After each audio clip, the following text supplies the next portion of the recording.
عرب میں بیٹیوں کو زندہ دفن کیا جاتا تھا۔ میرے نبی نے فرمایا جس کو اللہ نے 3 بیٹیاں دیں اس نے ان کو ڈولی میں بٹھایا تو جنت میں یوں ہو جائے گا۔ سبحان، یعنی یہ میں ہوں اور یہ میرا امتی، 3 بیٹیاں۔ اللہ ایک صحابی کا بھلا کرے، کہنے لگا یا رسول اللہ جو 3 نہ ہوں 2 ہوں، کا کوئی نہیں، جو 2 کو ڈولی بٹھائے گا وہ بھی ایسے ہی ہوگا۔ ایک کا اللہ بھلا کرے، کہنے لگا یا رسول اللہ 1 ہی ہو، اگاں کام میں کوئی نہ ہوئے، پھر آپ نے کہا جو 1 کو ڈولی میں بٹھائے گا وہ بھی جنت میں یوں ہو جائے گا۔ 10 بیٹوں کی شادی کرو، 10 بیٹوں کی شادی کرو، 10 بیٹوں کی شادی کرو، اجر ہے، جنت کا وعدہ کوئی نہیں۔ 1 بیٹی کو ڈولی میں بٹھا دو تو میرا نبی کہتا ہے جنت نہیں، یوں ہو جائے گا، یوں ہو جائے گا۔ یہ زندگی کون سکھائے گا؟ میرا نبی سکھائے، میرے نبی سکھائیں۔ ہمارے تو پورے ملک میں بیٹیوں کے لیے وراثت میں کوئی حصہ نہیں، سب کچھ بھائی کھا جاتے ہیں، اور ہمارے ذمہ داروں میں بڑا ظلم ہے، نوکرانیوں سے جلی انگوٹھے لگوا کے زمین پہ قبضہ، اور وہ بہنیں بھی اتنی صبر والی ہیں، وہ چپ کر کے سہ جاتی ہیں، ایک لفظ نہیں بولتی، کبھی کبھی کہیں کوئی آواز سننے کو ملتی ہے کہ کوئی کیس کوس کروا لیے، ورنہ وہ بیچاری صبر سے کڑوا گھونٹ پی کے چلی جاتی ہیں۔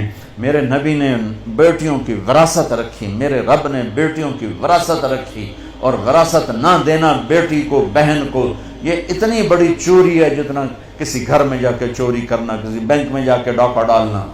میں نے جن استاد محترم سے قرآن پڑھا، تفسیر پڑھی، میں ان کے پاس شہد کی بوتل لے کر گیا، وہ 10 روپے کی شہد کی بوتل آتی تھی، لیکن میرے تو 10 پیسے بھی نہیں لگے تھے، اپنا جو میرے آموں کا باغ تھا اسے اتروا کے لے گئے۔ کہا استاد جی آپ کے لیے شہد لایا ہوں۔ کہاں سے لائے ہو؟ میں نے کہا جی میرے اپنے باغ کا ہے، میرے والدین زندہ تھے اس وقت۔ میں نے کہا جی میرے اپنے باغ کا ہے۔ اب میرے استاد کا سوال سننا۔ فرمانے لگے تیرے باپ نے اپنی بہنوں کو زمین میں سے حصہ دیا تھا؟ یعنی جو میرے دادا کی زمین بنتی ہے اس میں میرے باپ اور بہنیں، اور میرے باپ اور ان کی بہنیں، یہ میری پھوپھیاں، اگر میرے باپ نے زمین میں سے حصہ دیا ہے تو یہ بوتل کا شہد حلال ہے، اور اگر نہیں دیا ہے تو یہ حرام ہے، میں نہیں لوں گا۔ یہ تھا سوال کا منشا۔ مجھ سے فرمانے لگے تیرے باپ نے اپنی بہنوں کو حصہ دیا تھا؟ میں نے کہا جی اللہ کا لاکھ لاکھ شکر ہے میرے باپ کی بہن ہی کوئی نہیں۔ شکر اس لیے میں نے کہا کہ ہوتی تو کوئی نہ دیتے، رواج نہیں تھا۔ کہنے کہ اچھا تیرے دادا نے اپنی بہنوں کو حصہ دیا تھا؟ میں کہا جو حضور میں حالی اسے جمعہ ہی کوئی نہ ہو، میں نے نہیں پتا دیتا ہے کہ نہیں دیتا، میرے جمن تو بعد دے سوال کرو، میرے جمن تو پہلے دے نہ کرو۔ یہ شریعت بیٹیوں کو یہ حق دیتی ہے، بہنوں کو یہ حق دیتی ہے۔ جس نے 2 بیٹیوں کو ڈولی میں بٹھایا جنت واجب، جس کی بیٹیاں کوئی نہیں، بیٹی نہیں ہوئی، ادھر جیسے میرا یعنی میرے جو دادا تھے ان کے کوئی بیٹے، 2 بھائی تھے صرف، میرا باپ اور میرا تایا، بس 2 بھائی تھے، ساری وراثت ان کی تھی، لیکن اللہ نے